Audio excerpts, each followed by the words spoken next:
I plugged my old cassette player into the central sound system, hit play, and watched my grandchildren's lives implode.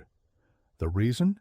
They mocked my hearing loss and stole the vinyl my wife gave me just a day before she passed. Those 2 hours of recorded confessions cost them their futures, and I don't feel a single pang of regret. I'm Harrison. I'm 75, and for years I've played the role of the quiet, somewhat deaf, technologically clueless grandpa. People saw the age, but they missed the crucial detail. I spent 40 years as a professional sound engineer, specializing in high-fidelity recording and acoustical forensics. My deafness was a calculated social shield, especially after Eleanor, my late wife, passed. The one thing that kept me anchored was my vinyl collection. It wasn't just records, it was the physical timeline of my life with Eleanor. Each sleeve held a memory. The rarest one, a first pressing of a classic jazz album, was her final gift to me. Cleaning, cataloging, and listening to it was my sacred daily ritual. To me, it was priceless. To my twin grandchildren, Ethan and Olivia, it was nothing but old man's dusty junk. Before we dive deeper into this tangled web of family betrayal, take a moment to hit that subscribe button. You won't want to miss the shocking details of how I turned my outdated gear into the perfect revenge weapon. I promise these true stories are always packed with clever twists. The betrayal began innocently enough. I needed a minor surgical procedure, requiring a few nights in the hospital. My daughter, Sarah, a good but overly lenient mother, insisted on allowing the twins, both college students, to stay in my house for a week during supposed apartment repairs. I agreed, trusting Sarah and hoping for a little company. I'd always supported them, financially and emotionally. When I finally returned home, tired but steady, the house felt subtly wrong. It wasn't the expected college kid clutter, it was a shift in energy. The living room smelled stale. Ethan and Olivia greeted me with loud, slow, exaggerated concern, speaking to me as if I were a simpleton. "Grandpa, are you okay? We tried to keep everything tidy," Ethan bellowed. It was the tiny, misplaced things that alerted me. I noticed a cheap novelty souvenir had replaced a priceless antique bookend. Small thefts, easily overlooked, but as a man who built a career on noticing acoustic anomalies, I couldn't dismiss the feeling of a deeper violation. I headed straight to my vinyl room, the one place they knew was absolutely off-limits. My heart shattered as I stepped inside. The organization was disturbed. Dust, the mortal enemy of vinyl, coated some sleeves. And then I saw the empty space. Right where Eleanor's rare final gift should have been, there was a gaping, heartbreaking hole. It was gone. This wasn't just theft. It was the defilement of my most sacred memory. Their cynicism cut deeper than any surgical incision. I walked back to the living room, legs now steady, fueled by a cold, precise fury. I sat in my favorite armchair, removed my hearing aids, and let the silence become the canvas for my impending revenge. They thought I couldn't hear their lies. They were about to learn I could record them in perfect stereo. The moment I confirmed the rarest record was gone, my weariness vanished. The surgical aches were replaced by the cold focus of a professional on a complex surveillance job. I was no longer an old man recovering. I was Harrison, the sound engineer, and my grandchildren were now targets in an operation. I knew confronting them directly would achieve nothing.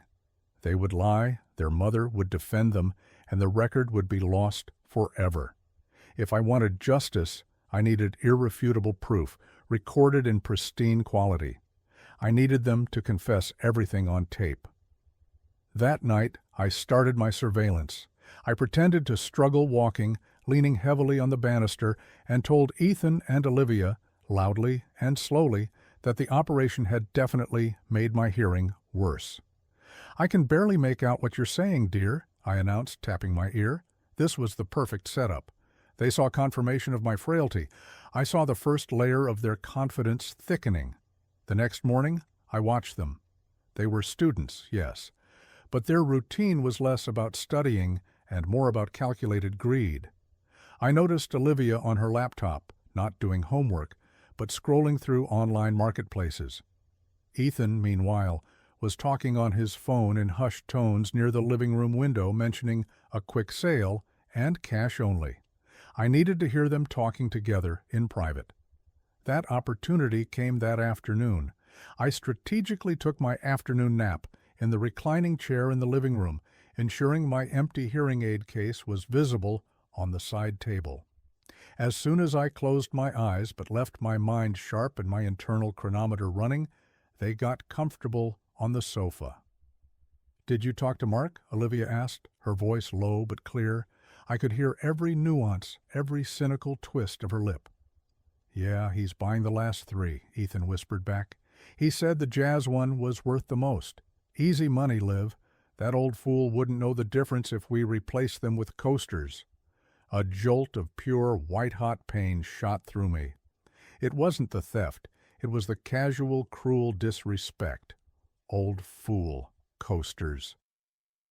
The jazz album was Eleanor's last act of love, and they had reduced it to a transaction for easy money. This wasn't just about selling things. It was a character assassination of my memories. "What about the money for the party?" Olivia pressed, a hint of impatience in her tone. "Mark pays tomorrow. We just need to make sure Sarah doesn't notice anything when she comes over this weekend. And definitely don't let Grandpa hear us talking about it." Ethan actually chuckled. Like he could. Hear anything over his own breathing. He's practically furniture, Liv. Just keep talking slow and loud around him. He thinks he's lucky we're even here. I lay there, utterly motionless, letting their poisonous words wash over me. The emotional blow was devastating, yes, but it crystallized my resolve. They didn't just steal my property, they mocked my grief, my intelligence, and my daughter's misplaced trust. This confirmed my plan. No confrontation, no emotional pleas, only a professional trap. They were right about one thing. I was barely moving, but I was far from deaf. I was listening to the sounds of my own family turning into criminals, and I was about to become the silent witness to their downfall. The antique cabinet in the hall, a piece of junk they ignored, held the key to the next phase of the operation. Tomorrow the engineer would go shopping. The sting of their words, "He's practically furniture," was the ignition I needed. I lay in that chair for another 10 minutes, simulating the deep, labored breathing of a man asleep, while the rage refined itself into cold, analytical purpose. They hadn't just stolen a record. They had dismissed my entire existence. This betrayal wasn't merely material, it was personal, cruel, and demanded a response that only an old-school engineer could deliver. My retirement had been quiet, but my skills were not rusty.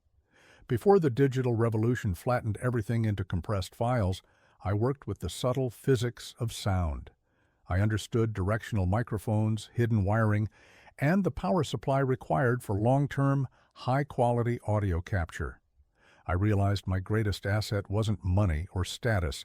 It was a deep, specialized knowledge they wouldn't even think to check for. The next morning I announced I needed to go to the hardware store for a specific type of old-fashioned light bulb, a perfect excuse to leave the house without suspicion. Ethan was busy on his phone, already counting his ill-gotten cash, and merely waved me away. "Take your time, Grandpa," he mumbled, not looking up.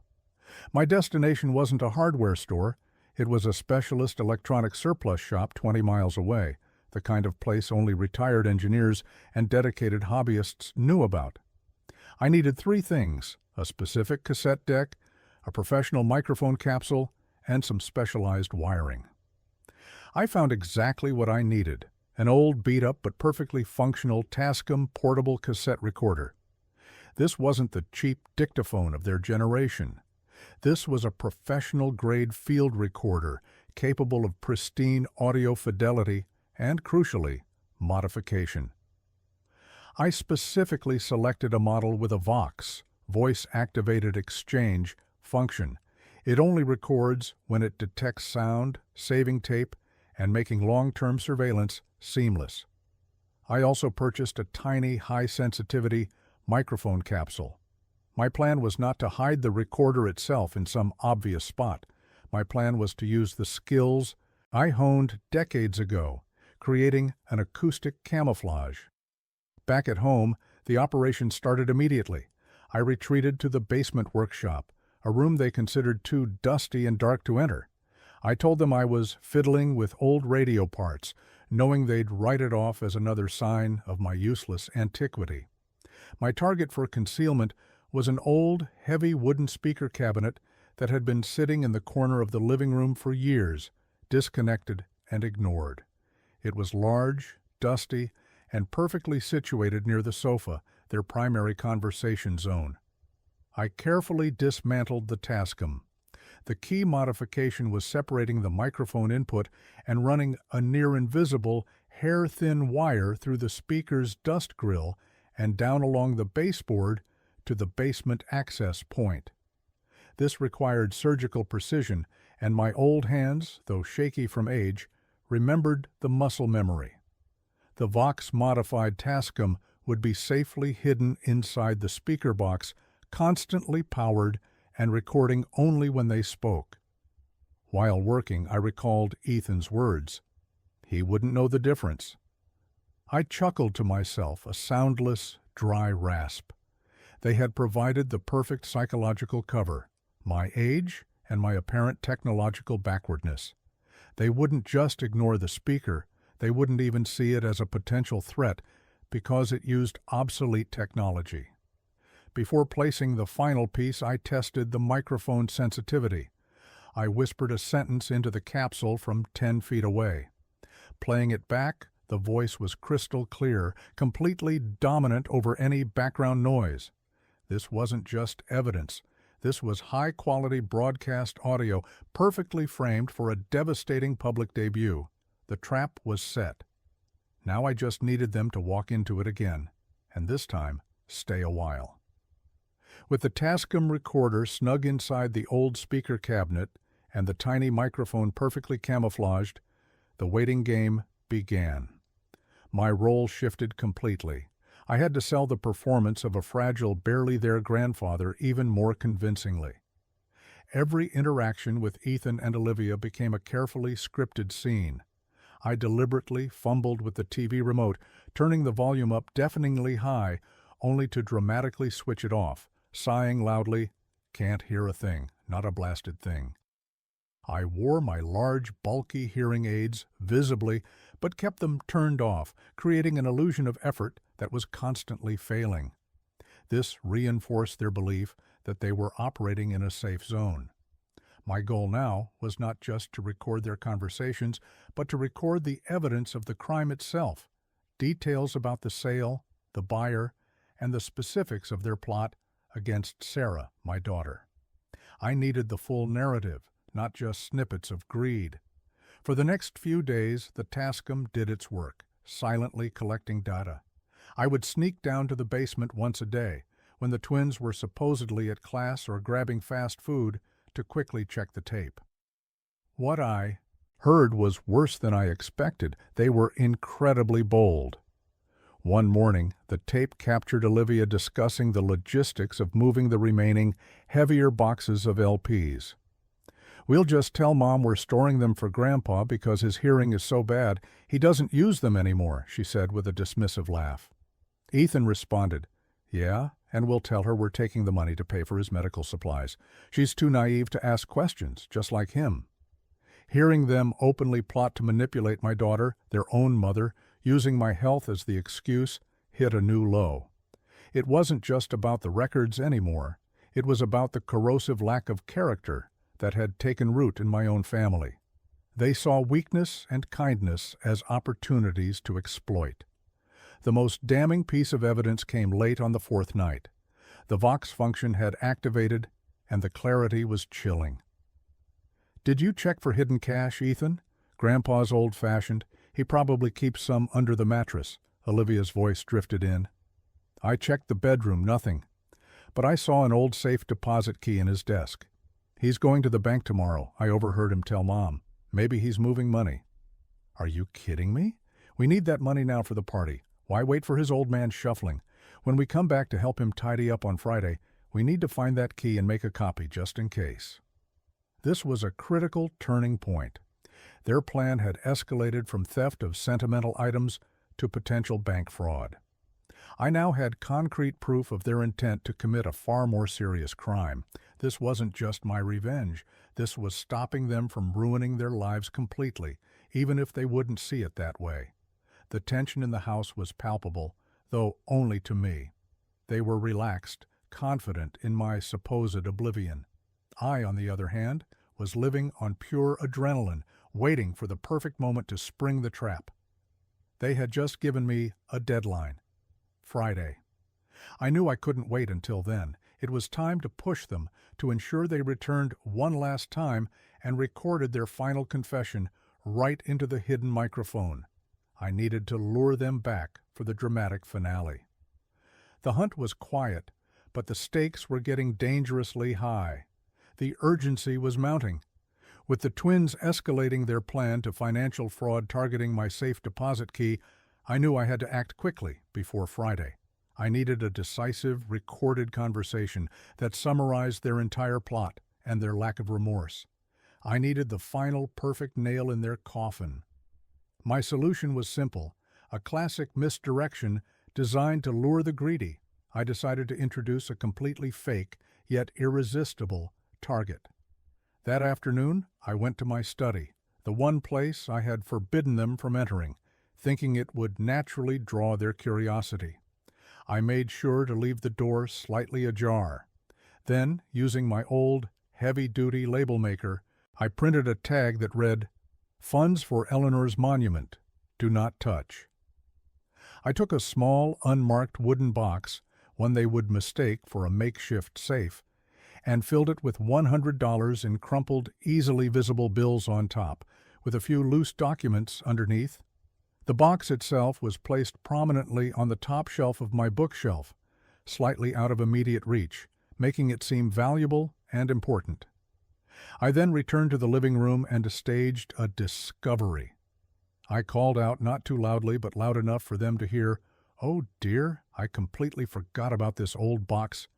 I must put this in a safer place. It has the money for Eleanor's monument. I really must remember to move it before I forget again."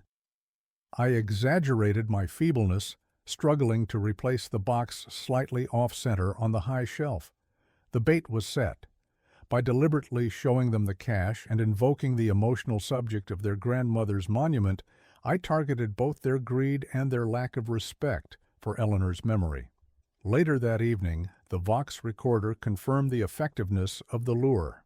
I had retired to bed early, leaving a faint light on downstairs, the perfect cover for their covert operation. The recording began with the sound of movement, a slight scraping noise, as someone pulled up the antique step stool. "See, I told you he's losing it," Olivia's voice was triumphant. "He practically handed us a tip. He even put a guilt trip label on it to keep honest people away. Doesn't he realize we're not honest?" Ethan laughed, a short, sharp, unpleasant sound. $100, Liv, and whatever those documents are, we can spin this. If he asks, we just say we found it on the floor, and we were safe keeping it for him." They were gloating, completely confident in their ability to lie their way out of anything. They went on to discuss the logistics of the main job, how they would search for the safe key in my desk while I was out on Friday, and what they would buy with the combined funds from the vinyl and the new cash. But then Ethan added the line I needed for the ultimate demonstration. "Look, we need to call Mark and push the final vinyl pickup to Saturday. We don't want him showing up early when Mom is here, and just be careful not to talk about Mom too much. We don't need her getting suspicious. She's way too attached to this whole filial piety thing, unlike us." This was gold. Not only did they confirm the timeline of the vinyl sale, which connected to the missing record, but they also openly stated their intention to deceive my daughter, proving their conscious moral corruption. The Vox function recorded every cynical detail. I knew then that I had enough. The final piece of the audio evidence was secured. I didn't need the safe key incident. I had their clear, unprompted confession of theft, deception, and deep-seated disrespect for the two people who loved them most. The waiting was over. The only thing left was the public reveal. I rewound the tape, the small click a satisfying counterpoint to the impending, devastating fallout. With the damning recording safely secured, my focus shifted from collection to presentation. A private confrontation would be useless. They would deny everything, and it would become my word, the deaf old man's word, against theirs. For the punishment to truly stick, it had to be public, undeniable, and humiliating. The revenge needed witnesses. My daughter Sarah was scheduled to visit that weekend. I immediately called her, adopting a tone of exaggerated feebleness and anxiety. "Sarah, dear," I said, making sure my voice trembled slightly, "I need your help. Something is terribly wrong with my vinyl room. I think I'm losing my mind. I can't remember if I told you about it. Could you bring your brother, maybe your Aunt Martha, when you come? I need sane eyes to tell me what's going on." My choice of witnesses was deliberate. Sarah was the direct victim of their deceit. My son, her brother, was a no-nonsense lawyer who respected facts above feelings. Aunt Martha was the undisputed matriarch of the extended family. Her judgment carried the weight of law. By calling an emergency family meeting, I guaranteed maximum audience and accountability. Sarah predictably fell for the act. She assured me she'd gather everyone for Sunday afternoon, thinking I was genuinely slipping into dementia over misplaced items. Her voice was full of pity, which only made me feel more resolved. She didn't realize she was scheduling the most dramatic, reputation-shattering intervention of her children's lives. The twins, meanwhile, were oblivious. They saw the increased family activity as a good sign. More chaos meant more cover for their Friday operation, which I was now certain they would postpone given the Sunday gathering. They continued to treat me with patronizing indifference. On Saturday morning I started the final preparations. I retrieved the Tascam from the speaker cabinet, carefully winding the tape back to the start of the confession montage. I had meticulously edited the raw audio by noting the exact timestamps of the most damning statements, the mockery of my deafness, the theft of Eleanor's album, the plot to deceive Sarah, and the intent to commit further fraud. The final cut was a concise, brutal, 3-minute audio track of pure, unadulterated cynicism delivered in their own voices. Next, I needed to ensure the playback was perfect. My home was equipped with a high-end, professionally installed sound system, a relic of my career that the twins never dared to touch, assuming it was too complicated. I spent an hour testing the connectivity, running the output from the Tascam's simple line-out jack directly into the amplifier. The sound was crisp, loud, and perfectly calibrated to fill the entire living room, the stage for the final act. I also retrieved the stolen box with the monument money and placed it conspicuously back on the high shelf. This was not just a lure, it was a physical prop for the final scene, a tangible symbol of their greed. That evening, I had one final silent conversation with Eleanor's photograph. "They thought the love we shared was disposable, my dear," I whispered. "But the memories are recorded, and they are about to become very, very loud." The tension was almost unbearable, but it was the quiet kind, the pressure building before a well-executed plan. Everything was in place for Sunday afternoon. The engineering was complete. Now the performance had to begin. Sunday arrived, bringing with it a forced atmosphere of familial concern.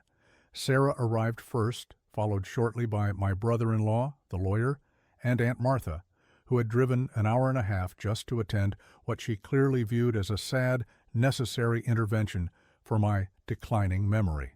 Ethan and Olivia were present, playing the roles of helpful, concerned grandchildren with sickening conviction. They brought Aunt Martha tea and offered me unsolicited pillows.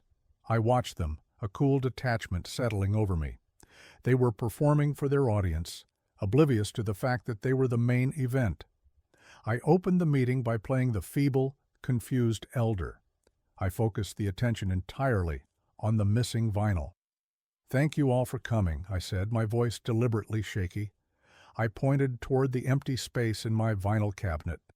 I I can't seem to recall. Did I loan that rare jazz album to someone, the one Eleanor gave me? I fear my memory is failing me. Ethan, Olivia, you've been staying here. Did you happen to see me move it? Perhaps put it in storage? Olivia was quick to seize the initiative. "Oh, Grandpa, no. We would never touch your things," she said, her voice laced with false sympathy. She turned to Sarah. "Mom, we were just worried about the collection. It seems so dusty and old. We actually suggested to Grandpa that maybe he should get rid of some of the clutter to make room." Ethan chimed in, projecting sincerity. "We tried to organize it for him honestly. He just gets so confused. Maybe he put it somewhere and forgot. He really does need help, Mom." Their lies were fluid and well-rehearsed, directed entirely at Sarah and the other relatives, positioning me as the problem. My lawyer brother-in-law, a man who dealt in hard evidence, raised a skeptical eyebrow at my apparent distress. "Harrison, are you suggesting the children stole it?" he asked, his tone neutral but firm. "Stole?" "Oh, heavens, no," I countered, shaking my head dramatically. "I'm just worried I misplaced it. And that little box I put on the shelf, the one marked for Eleanor's monument? I can't seem to recall if I had any money in it. Did either of you happen to move that box?" This was the calibrated threat. I needed them to deny the box, reinforcing the lie just before the truth hit. Ethan's eyes flickered to the high shelf where the labeled box sat. He looked directly at me, confidence warring with a moment of panic.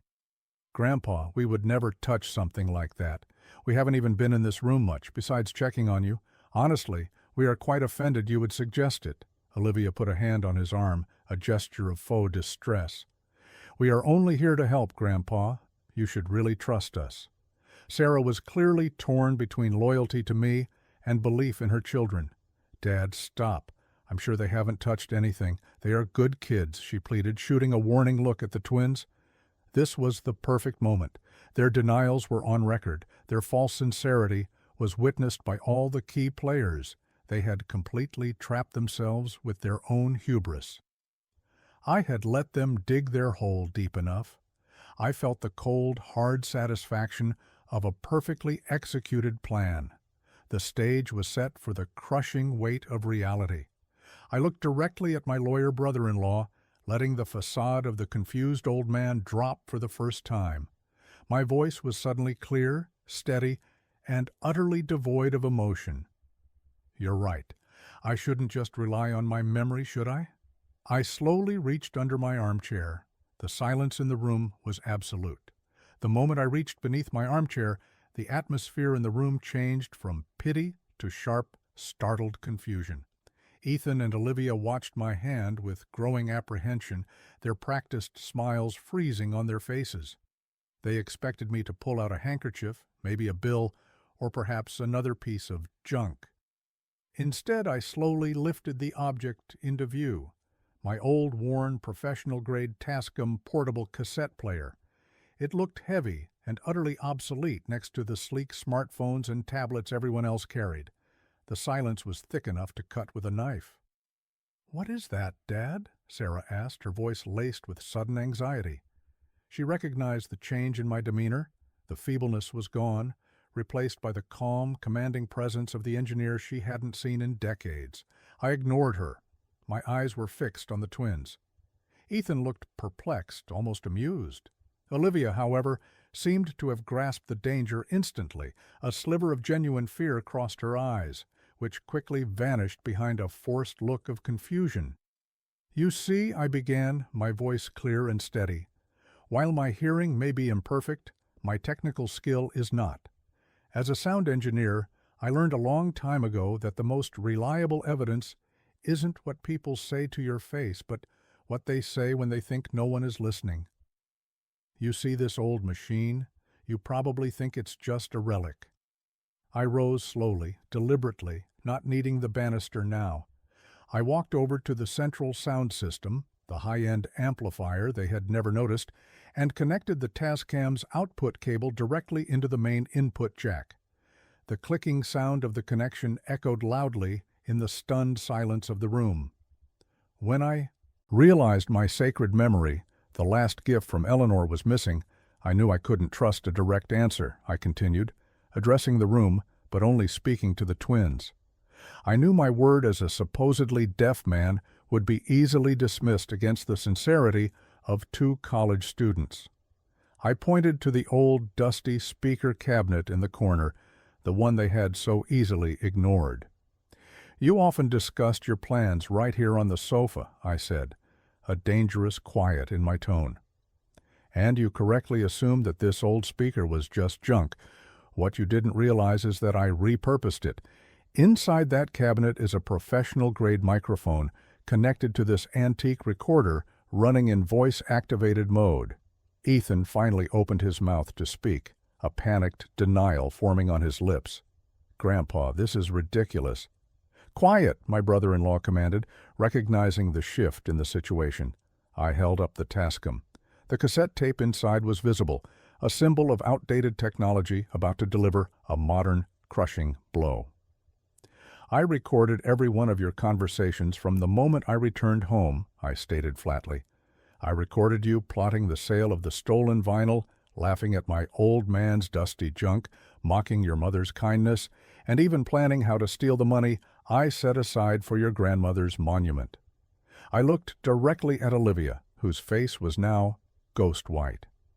"You said I was practically furniture, didn't you? Well, furniture doesn't talk back, but it certainly can listen." I took a final deep breath, placing the Tascam on the coffee table. The moment of truth was here. I reached out, my finger hovering over the large metallic play button. The room was static with pure, raw tension. Everyone present knew exactly what was about to happen, and the realization was a wrecking ball in the silence. I pushed the play button. The quiet, analog click of the Tascam engaging was the loudest sound in the house. Then the silence broke, shattered by the crystal-clear, unmistakable voices of Ethan and Olivia, booming through my high-fidelity sound system. The sound quality was so pristine, it felt like they were whispering directly into the ears of every person present. Ethan, whispering, followed by a slight chuckle. "He wouldn't know the difference if we replaced them with coasters. That old fool." Sarah gasped, a sharp choked sound, her hand flying to her mouth. Aunt Martha's eyes widened in horror. The recording instantly cut to the next damning segment, thanks to my careful editing. Olivia, low tone, clear as a bell. "Mom is way too attached to this whole filial piety thing, unlike us. We'll just tell her we're taking the money to pay for his medical supplies. She's too naive to ask questions, just like him." Sarah visibly sagged, the color draining from her face, as she heard her own children dismiss her kindness as naivety. This was the moment of complete, painful realization for her. Her own children mocked her behind her back. Ethan and Olivia were frozen. Their initial panic had given way to absolute dread. They looked from the speaker to the cassette player to my face, their eyes begging me to stop the relentless playback. They tried to speak, but no sound came out. The recording continued, detailing the theft of the sentimental record. "Ethan, Mark pays tomorrow for the jazz album. We need that cash now for the party. Easy money, Liv." And finally, the proof of their intended deceit and contempt for my wife's memory. Olivia. "He practically handed us a tip. He even put a guilt trip label on it to keep honest people away. Doesn't he realize we're not honest?" The sound of their cruel laughter filled the room. It was raw, youthful, and sickeningly cynical. I let the recording run for a few seconds of silence after the final laugh, allowing the full weight of their confession to settle over the audience. Then I leaned forward and pressed stop. The ensuing silence was heavier than before, filled with unspoken accusations. Sarah was the first to move. She didn't look at me. She looked at her children, her eyes wide with shock and profound hurt. Is that true?" she managed, her voice barely above a whisper. Ethan, finally finding his voice, tried a desperate, final lie. No, Grandpa set us up. That tape is old, it's— I have the raw tape, Ethan, I interrupted, my voice sharp and decisive. I have the time-stamped proof of you plotting the sale of the stolen vinyl to a buyer named Mark right up until this morning. And I know the first pressing of the Miles Davis album, Eleanor's Final Gift, is already gone. Aunt Martha stood up, her face etched with cold fury. Ethan! Olivia! You will both pack your bags immediately. This kind of calculated disrespect and greed is not welcome here. Sarah, you need to handle this. Sarah took a shaky breath, her eyes blazing with maternal disappointment, not towards me, but towards them. You will return every single penny and every single record you have sold. You will leave this house, and you will not contact your grandfather or me until you have found a way to truly apologize for this monstrous behavior. Get out. The twins, broken, finally realized the magnitude of their mistake. They hadn't just angered an old man. They had committed a public, recorded betrayal that cost them their mother's trust and their family reputation. I watched them scramble, defeated, heading upstairs to pack. My heart didn't soar, it settled.